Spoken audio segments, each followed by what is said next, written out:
Hello, everybody. Welcome to our Thursday tea time, the little time in the middle of the week or just after, where we just sit and talk about theology, specifically what's coming up this Sunday with our text for the Sunday worship services. I am very excited about today's conversation for a couple of reasons. One is the text is particularly interesting. I love snakes. And also, my pal Bonnie is joining us today. So Bonnie, you have seen, if you've been online for some of our worship services, our 9:30 service, sometimes Bonnie gets to do one of our children's messages. And so Bonnie, you might not have seen, but she's often behind the scenes making things happen, which is why she's not here with me right now, because she's helping us get this started. So whatever you're doing, wherever you are, take a moment to wipe your face, put the fork down, or pick the fork up. I mean, are you finishing lunch? Are you starting lunch? Pull the car over. The idea is get to a spot where you can just kind of be you, and we'll listen to the Lord together as we share. You know, God is with us in incredible ways, and especially when we're super intentional, like to talk about the passage, or in those surprising ways where God just loves showing up. And there's my thing coming on. How awkward. So sorry. I was trying to get ahead of it. So hopefully you'll be able to get to a spot where you can comment. I see Sherry's here. Althea's here. Thanks for being here. We got a few more folks. So let us know you're here and comment as you like. If you are doing something really interesting, gosh, I'd love to hear about it. And because this is meant to be a time of sharing. So this is one of the ways that God has brought some grace through this awful pandemic, is we've figured out how to do something like this. So we are just about to, I didn't hear what she said. Bonnie just told me something. So I think we're about to go to our little video. Okay, about 20 seconds, she says. So, so you've got 20 seconds and then a 30-second video to get set, get someone with you, and get ready. I'll go ahead and tell you the scripture we're looking at. It's Numbers chapter 21. So it's towards the beginning of the Bible. You'll see it there, and we'll be talking about a snake on a stick. How cool is that? All right, we'll see you soon.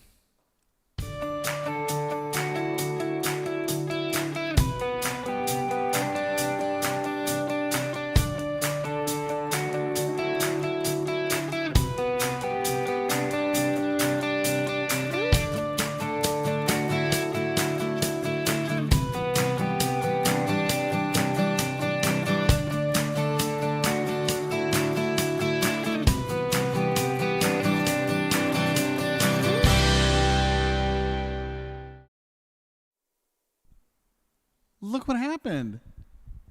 Hey, everybody. Hey, Bonnie. How's it going? Oh, man. This is awesome. Thanks for having me. Oh, my gosh. Yeah, super excited. So one thing I love about you, Bonnie, is you love God and you love the Bible. So this is going to be great. Mm-hmm. Yeah. Are you an expert on this passage? Absolutely not. No. Yeah, it's kind of a weird Any one. Of us? Yeah. So hi, Althea. I see you said hi to me. Hi to you. So this is in the wilderness days of the Israelites, mm-hmm. right? So they've been liberated, and there's this pattern that they set up. These people, God takes care of them over and over again, and every time, just like a teenager, right? Well, I don't know, man. I don't know. Just like a human. True. I just have 3 teenagers at home, so it's they're lovely. Yeah, one of them's helping us today. Yes, actually, we want to thank my daughter Haley. Yes, thank you, Haley, helping us out up in the booth too. But yeah, man, it's such a human thing. Like, thanks for helping me. Thanks for taking care of me. what else you got? Or now suddenly I'm disappointed. And not just that. That's not the only part of the pattern, right? So God does some miracle thing like water coming from a rock or bread. Like that's one of the ones for today. So they're complaining that there's not enough food. They're in the wilderness, and I guess they didn't pack enough. I mean, you should always pack a lunch, right? And so God tells them through Moses. This is early in the story. God tells them through Moses, tomorrow it's going to be great. and they get up the next day, and there's all this like dewy, flaky, crusty. To me, I've always imagined it looks like cornflakes, right? You know, that's what I thought, like Frosted Flakes. Frosted Flakes is better. Because they said something about it kind of tasting like honey. Well, and super delicious. Not just edible, super delicious. Like Frosted Flakes. And so, right. And so, I mean, bread from the sky. Like, they just pick it up and eat it, which is another thing, like picking up stuff off the ground and eating it. But God made dirt. Dirt don't hurt. Yeah, so comment on that, if you will. And still complaining. Still complaining. And then sometimes with the complaints, God sends them something to teach them a lesson. Right. And so that's what's going on today. That's what we're talking about this Sunday. And so in this case, Bon, I see you've got it open. Do you want to read it for us? This is Numbers chapter 21. And it's a short passage. So why don't we just read the whole thing? What is it, 4 through 9? 4 through I think. 9. Yeah. Right. So let's check this out. So they traveled from Mount Hor along the route to the Red Sea to go around Edom. But the people grew impatient on the way. They spoke against God and against Moses and said, "Why have you brought us up out of Egypt to die in the wilderness? There's no bread, there's no water, and we detest this miserable food." Then the Lord sent venomous snakes among them. They bit the people, and many Israelites died. The people came to Moses and said, "We sinned when we spoke against the Lord and against you. Pray that the Lord will take the snakes away from us." So Moses prayed for the people. The Lord said to Moses, "Make a snake and put it up on a pole. Anyone who is bitten can look at it and live." So Moses made a bronze snake and put it up on a pole. And then when anyone was bitten by a snake and looked at the bronze snake, they lived. What a great story, right? That would be awesome. Which part? Like the part where, there's... Not the getting snake bit part, I assume. Not the bitten part, but, you think about people who have been bitten by snakes. And have you been bitten by a snake? I have, but it wasn't I'm sorry, not poisonous, venomous. There's a difference. There's a difference. What's the difference, Bonnie? This is important. Pay attention, kids. My husband's going to smack me right now. Oh, no. Because he has this whole, cute thing that he remembers for it now. So venomous means... It's only because I'm on camera and that I can't remember anything. I took you... Yeah, you were so focused on the text. Yep. Right, so if it's poisonous, don't eat it. If it's venomous, don't let it bite you. That's right. But you can eat it if you want to. Yeah. Right? I imagine. Yeah, so you were bitten by a non-venomous snake. Yes, because we have 15 ball pythons at my house. Okay. Cool. So anything with teeth will bite. 15? 15. Wow, that's a lot of snake teeth then. Yeah, so I was not prepared for that. There's something about this passage, and I have a tendency to be joyful and find the funny anyway. This one just seems so absurd. We detest this miserable food, this sweet tasting, frosted, flaky, delicious, everyday food.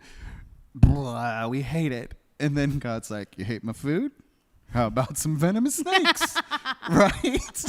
You would think that after this, maybe you might learn. And that's right. So that's the thing. Like with all of these stories, I'm like, maybe they'll learn this time. And do they?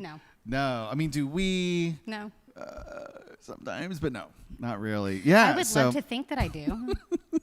And then just when I'm confident that, God's got me. Yeah. I learned my lesson. Yeah. I'll never do it again. And then I'm like, oh, hey, look at that. That's right. I'm doing it right now. Well, and that's one of the things too, is that God's still with them.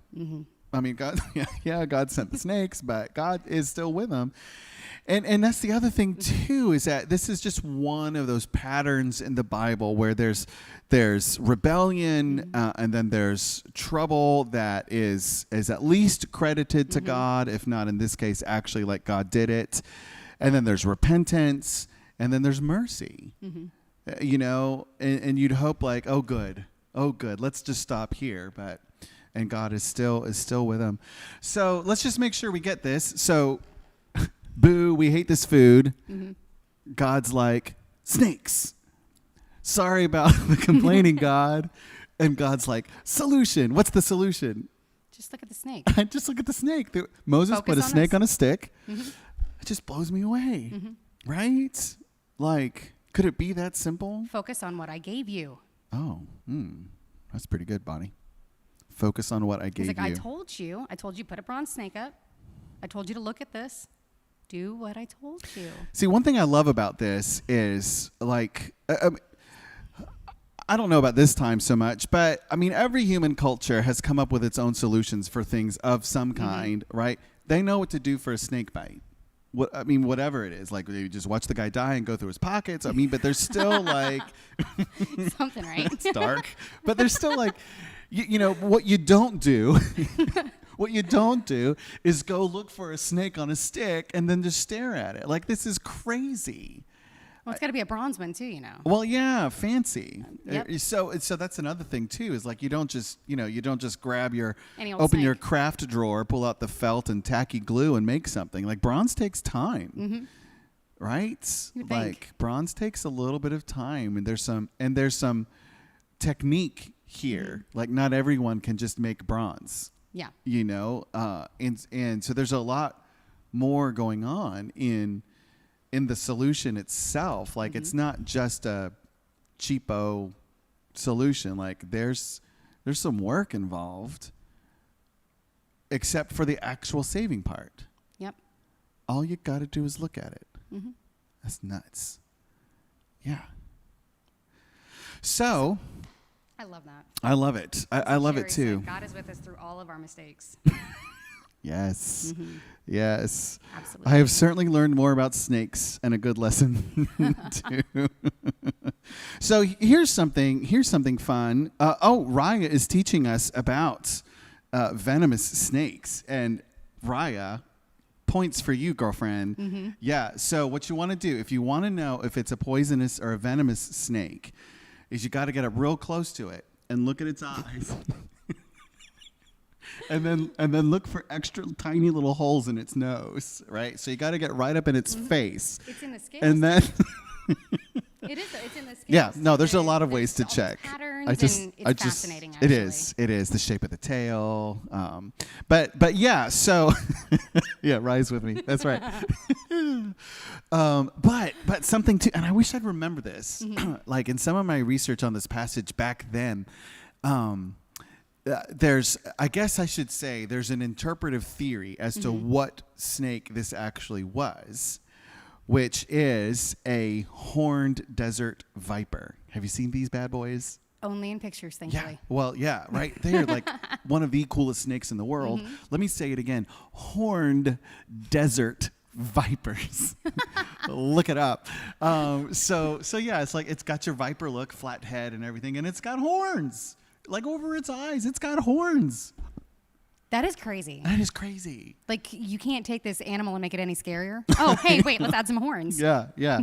So, Joey, you can't just walk away from the snake, man. The snake's gonna find you. So anyway, here's the situation. Poisonous snake, you get bit. You've got to remember what the solution is. Like, right? I mean, you're in this moment of abject fear. The text tells us that people were dying. You know, it's not like, oh no, here's a problem. It's like, oh my gosh, people are dying from this. It's not like you didn't know that this was going to happen too, because this is exactly what God said would happen way back in Genesis. You're talking about Genesis 3? Yeah. Tell us about that. That you're going to, like, sorry, I have all my bookmarks in here that are keeping me from my pages. It's a very busy Bible. It is. It goes with me everywhere. Yeah.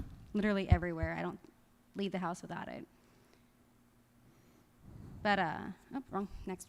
Previous page. So this is in the scene as God is dealing out justice and mercy for humanity's rebellion. And in that story, an essential character is a serpent, which is a mysterious creature, but still kind of snaky. And so God is now dealing with this rebellion, and he's saying these things I to will the put enmity between you and the woman, and between your offspring and hers, and he will crush your head, and you will strike his heel. Yeah. So, right, and that's important, and I think, I obviously like snakes. You seem okay with them, but generally people are fearful of snakes, right? For all the things that God could have sent to teach these people a lesson. It's something that's especially fearful. It's like the ancient enemy is invading the camp. Yeah. And the solution is this crazy look into it. Since we're digging around in the Bible, so Jesus refers to this story, and I think it's in the Gospel of John. Gosh, I should have looked it up. Do you know?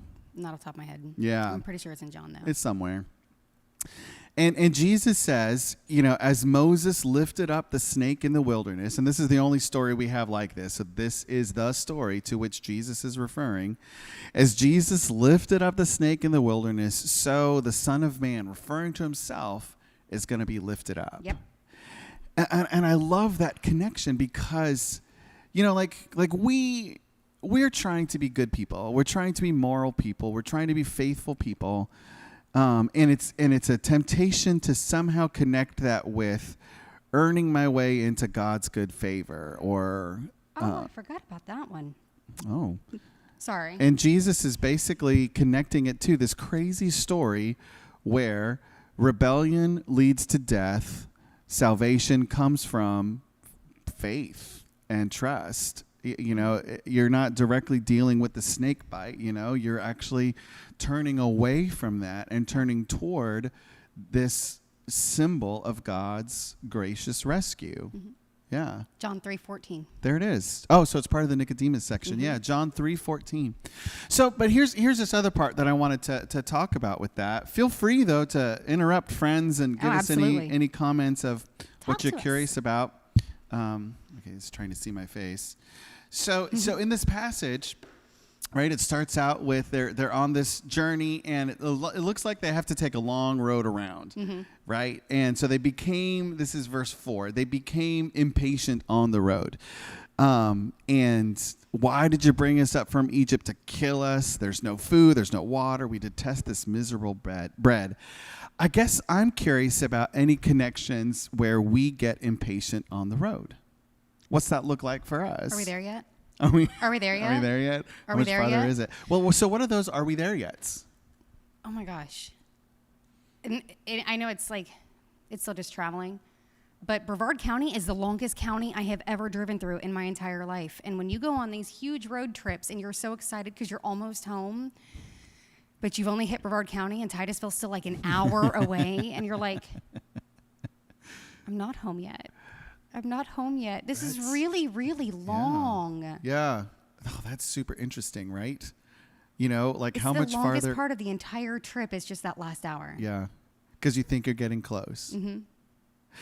That's interesting, right? Because if I know it's far away, I might be bummed about it, but I'll be a little bit more patient with it because I know it's far away. But if I feel like it's getting close, I get more impatient. That's interesting, like thinking about our spiritual growth and development. Like, if I know that I am like wretched and miserable and far from God, and God has spoken to my heart and I have that awakening moment, oh man, it's all joy. If I'm decades later and I'm like, why am I still this wretched, miserable? I'm not miserable, but why do I still have this thing? Why do I get so impatient with people? Or why do I turn in on myself and push people out? Or all the ways that, I had a professor that he was I think in his 60s when I was under his instruction, and he had this phrase that he would say talking about this thing, this development in us. And and it's a weird phrase. It's almost you had to be there, but he would say, you know what? My sin life would bore you. And what he was trying to say to us was there's this real progress that God has made in him where, if we were to sit and have a chat and he were to tell us his heart's confessions, there'd be like, really, dude, that's it? But for him, it was still the heartbreaking reality of his sinfulness. Yes. Are we there man. yet? Are we there yet? How do we be real with how long this road is and still hold on to the joy that, but God's still with us. I mean, the journey's not over. And knowing that the journey's not even that long. What do you that mean, we think Bonnie? it's, we think it's going to be a long way off, but you never know when the journey's all of a sudden up. Yeah. So knowing that it could be a long journey or it could not be a long journey. Sure. You just don't know. That's right. All you know is right now. And just when you think you know what the journey's going to look like and oh, God, I see God. I see where you're taking me. And he's like, no, you don't. Yeah. You're close. Yeah. But I was actually going to go my gosh. completely in this other direction with you. We just read this last night. Psalm 139. Okay. Psalm 139. So put the French fry down and write this down, or maybe write it with the ketchup. I mean, whatever. God says that a lot to Jeremiah. Write this down. Write this down. Write this down. Raya wrote something. Let me finish this, Raya, and then I'll get to that. I got excited about the French fry. What am I talking about? I'm thinking French fries now. Psalm 139. Thank you. So yeah, write it down, right? So you can go look it up. It's a great psalm, and it's this psalm about how God knows us. And there's this part about because every once in a while I'm like, man, I need my space. And the psalmist, the guy writing this or the girl writing this, is like, there's nowhere I can go. I can't get anywhere that you're not there. And in one of those, the words are like, even if I ride on the wings of the dawn and go to the edge of the sea, which in their understanding of the earth, it was like the edge of everything. Like that's it. That's as far as you can go. It doesn't just say you're there, God. It says your right hand will lead me. And I think about that, like how long this road is. Like there's seasons in our lives where we, where we're like, I'm turn my back on God because I'm whatever in rebellion or I'm angry or hurt, whatever it is. And then that feeling like, oh, I've wandered so far off. Well, no. I mean, God is there. And not just, there, but there to lead you still, to lead you still, even from that far off corner. All right, let's hear what's going on here with Raya. So Disney, very long ride. Oh, to Disney. Oh, yeah, I've seen the Snake Emporium. Nice but fearful. Hey, kids. That's like my husband's favorite place. Yeah, no, I've wanted to go there. But that's interesting, right? Like even a fearful place. I don't know if this is quite what you're wanting us to read into it, Raya, but even a fearful place can be a sign of progress. That's a cool thought. Well, at least walking up in there, you're facing it. You're facing it. You're looking at it. Yeah. Staring right at it. Yeah, focusing. well said. Yeah, well said, right? Like the thing to do with fear is to face it. Yeah. Which, sorry, Joey, you can't just walk away from the snake, my man. I think he's talking about snake identification. I think is what Joey's getting at. But talking about like the fears in our lives, because if you just, I don't know, right? Then they take you. Right. If you just try to ignore it, is this right? If you just try to ignore it, does it really go? I guess it depends on what's really the fear. Sometimes you just got to face the fear and deal with it. Yeah. But maybe sometimes dealing with it is also like, man, you're not part of me. You're not. Maybe that is true. Well, I was afraid of fire growing up. Yeah. I had watched, and it's funny because it took me years to actually remember this, but when I was about 2 years old, I remember waking up in the middle of the night and looking out the window, and